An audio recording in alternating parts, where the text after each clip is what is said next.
Čítanie zo svätého Evanielia podľa Jána.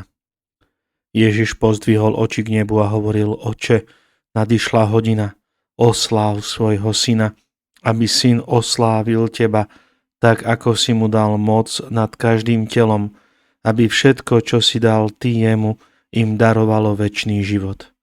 A večný život je v tom, aby poznali teba, jediného pravého Boha, a toho, ktorého si poslal, Ježiša Krista. Ja som ťa oslávil na zemi, dokončil som dielo, ktoré si mi dal vykonať.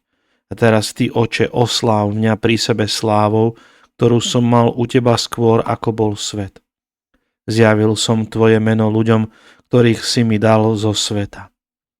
Tvoji boli a dal si ich mne, a oni zachovali tvoje slovo. Teraz poznali, že všetko, čo si mi dal, je od teba, lebo slová, ktoré si ty dal mne, ja som dal im. A oni ich prijali a naozaj spoznali, že som vyšiel od teba, a uverili, že si ma ty poslal. Za nich prosím. Neprosím za svet, ale za tých, ktorých si mi dal, lebo sú tvoji. A všetko, čo je moje, je tvoje, a čo je tvoje, je moje. A v nich som oslávený. Už nie som vo svete, ale oni sú vo svete a ja idem k tebe. Počuli sme slovo Pánovo.